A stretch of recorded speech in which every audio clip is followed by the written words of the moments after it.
What's up, guys? Welcome back to the Little Scale Cars YouTube channel. And today in the review box we have the all-new from Hot Wheels Porsche 928 Safari. So this casting debuted in N-Case, I believe. So let's go ahead and take a closer look at this one and see if it is worth adding to your collections. Alright, so let's go ahead and get stuff started with our casting here. Now, we're not really going to look too closely with our proportions or anything like that necessarily, since this is technically not a real car. It's a customized 928 Safari.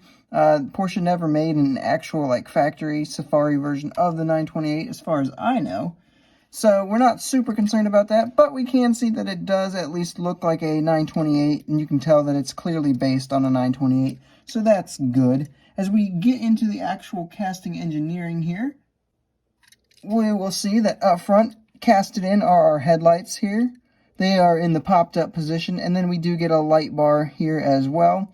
As we make our way down the sides here, we can see we got mud flaps on behind both sets of wheels, and those are actually a piece of the base, which look really good.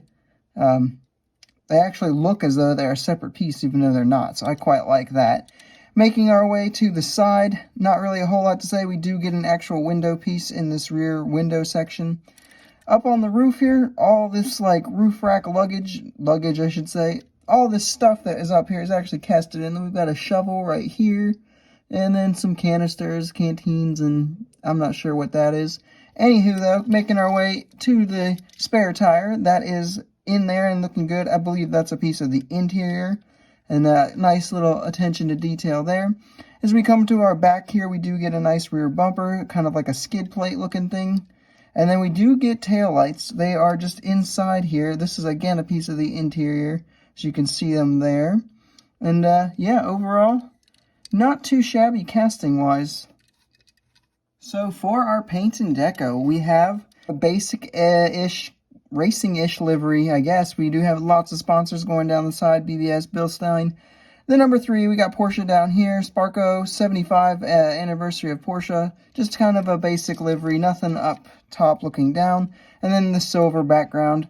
Overall, yeah, it doesn't look terrible, and it definitely matches with the Porsche, or not the Porsche, Matchbox's theme that we've had this year. They also did a rally Porsche in, so that kind of matches up nicely there. Moving into our details, so these are the non-casted in details.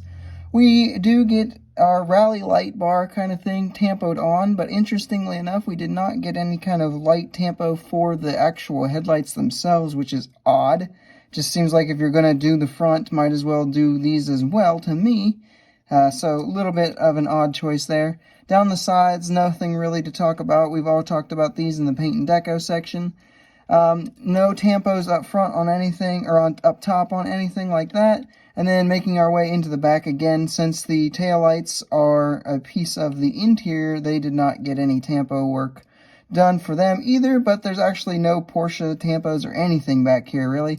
So as far as the actual casted, or as far as the actual detailing of the car, it's really pretty basic. So for our roll test, this being a Hot Wheels mainline, it is no surprise that it rolls extremely well. I went ahead and put it on the scale, and it came out to be 35.9 grams, which is pretty heavy considering that this casting itself is pretty small. Pros and cons time, starting off with our pros as always. So right now, this is the first release of the casting, which means if you want a 928 Safari, in your 1/64 scale collection, right now this is pretty much the only way to get it. I don't think any other brand has ever done one before. And for what we get here, since there is no factory 928 Safari, we kind of have to go based off of the few custom versions that do exist in real life. And I would say that this is a realistic interpretation, so overall, and it kind of also goes in line with other Hot Wheels Safaris that they've come out with, especially the 918 Safari from a few years ago. And just overall, it's a realistic interpretation, and it is, pretty good. It fits in line with the Hot Wheels theme. As far as our cons go, I did mention them in the kind of detailing section. I think the lack of any kind of light tampos right here was a big missed opportunity. And then I get it that we do have the taillights back there. Not tampoed on, but maybe a tampo here or so. Personally, I could have gone without a couple of these tampos if we can save some room to have something back here. But not terrible, it's just a little bit disappointing. And for some size comparisons, here we have it with some other Rally and Safari Porsches. So we have the Porsche 911 Rally from Matchbox and the Porsche 914 Safari from Hot Wheels.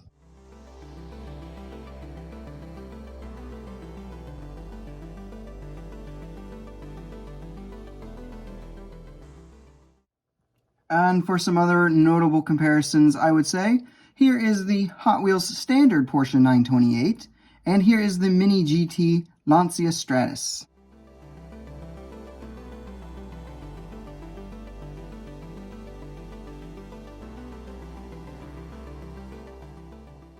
Alrighty then, so it is now time to give my overall thoughts and score this one.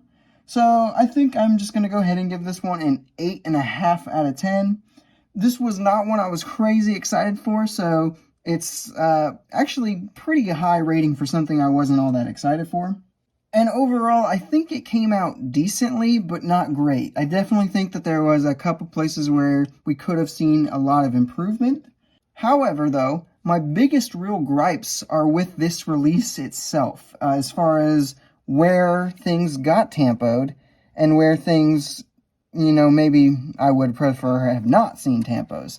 So I would say my biggest gripes are actually more with the release and not so much the casting itself, because the casting itself is really nice.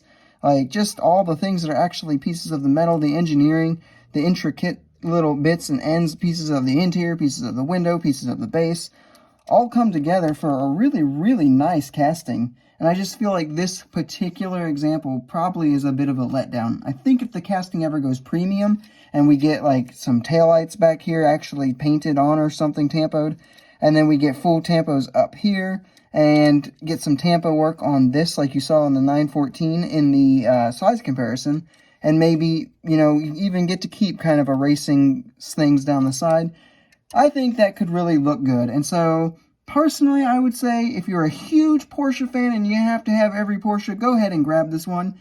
But if you're not, I would say maybe wait for this casting to go premium or go into like the Hot Wheels Silver semi-premium lines and see if you can get one with better detailing and deco. Alrighty guys, that is all I have for this review. I hope you enjoyed it. If you did, make sure you leave a like, subscribe if you are new, and leave a comment telling me what your thoughts are on this particular model, and I will see you in the next video.